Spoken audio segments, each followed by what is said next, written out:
Hello students, I hope you all are doing well.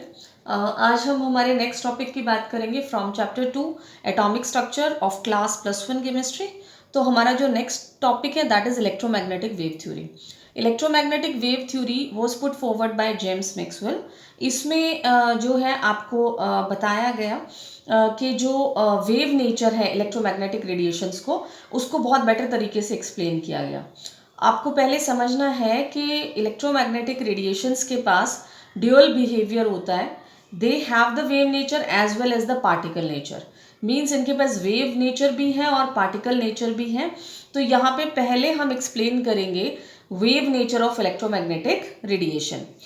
Electromagnetic radiations नाम ही indicate कर रहा है। Electro means it possesses the electric field, magnetic means it possesses the magnetic field. Electromagnetic radiations में electric field भी होता है एंड मैग्नेटिक फील्ड भी होता है and both these fields lies perpendicular to each other, means electric field and magnetic field lies perpendicular to each other.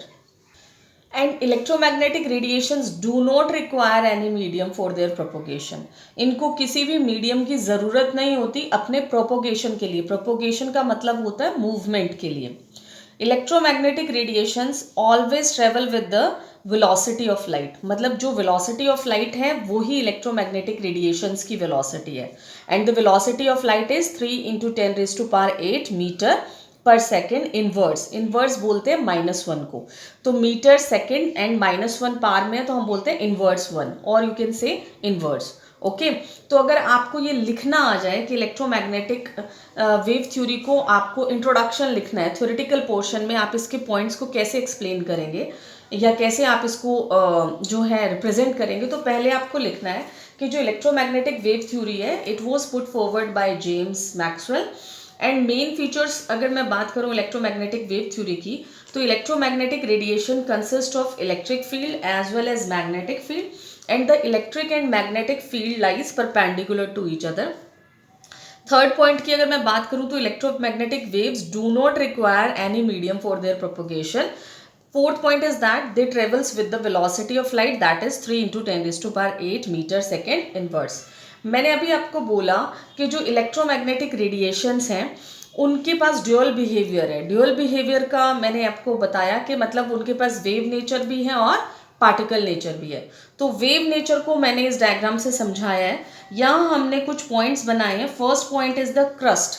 जो wave का इस लाइन से ऊपर का पार्ट है दैट इज कॉल्ड क्रस्ट और जो ये नीचे वाला पार्ट है दैट इज ट्रफ। इसको हम अगर कोई पूछे व्हाट इज क्रस्ट तो आपको बोलना है जो height of the wave, wave की जो पर्टिकुलर हाइट है this is called crust. And trough क्योंकि वो डीप जा रहा है ना वेव इधर, तो depth of the wave is called trough. I am repeating once again, crust is the height of the wave, trough is the depth of the wave. crust को हम साइन कन्वेंशन में positive sign देते हैं क्योंकि ये height जो है वो बता रहा है, और ट्रफ को साइन कन्वेंशन में हम नेगेटिव देते हैं बिकॉज ये डेप्थ को रिप्रेजेंट कर रहा है। Now what is wavelength? Wavelength होता है distance between the two consecutive waves. दो वेव्स के बीच के डिस्टेंस को हम वेवलेंथ कहते हैं। अगर बहुत ही स्पेसिफिकली आपको एक्सप्लेन करना है तो आपको बोलना है कि wavelength is the distance between the two consecutive crust and similarly it is the distance between the two consecutive trough. Now amplitude is what? Amplitude is the height of the crust and depth of the trough. तो क्या represent करता है? Amplitude. Wavelength is defined as the distance between any two consecutive crust or trough and it is always represented by lambda. इस sign को हम क्या बोलते हैं? Lambda. Then frequency, it is defined as the number of waves passing a point in 1 second and it is represented by nu. इस sign को हमने क्या बोला है? nu. Velocity, it is the distance traveled by wave in 1 second. Now with the help of this electromagnetic wave theory हमें कुछ और भी करेक्टरिस्टिक्स के बारे में पता लगा। तो पहला जो करेक्टरिस्टिक वेव मोशन के बारे में हमें मालूम लगा that is amplitude.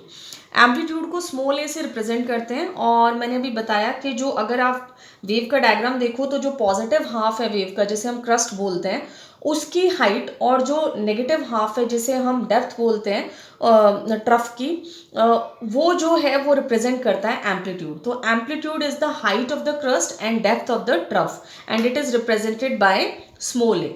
Wave number को रिप्रेजेंट करते हैं न्यू बार से। न्यू अभी हमने किसको रिप्रेजेंट करने के लिए लिया था? फ्रीक्वेंसी। फ्रीक्वेंसी का जो सिंबल है न्यू, उसके ऊपर जब हमने बार लगा दिया तो उसे बोला हमने वेव नंबर।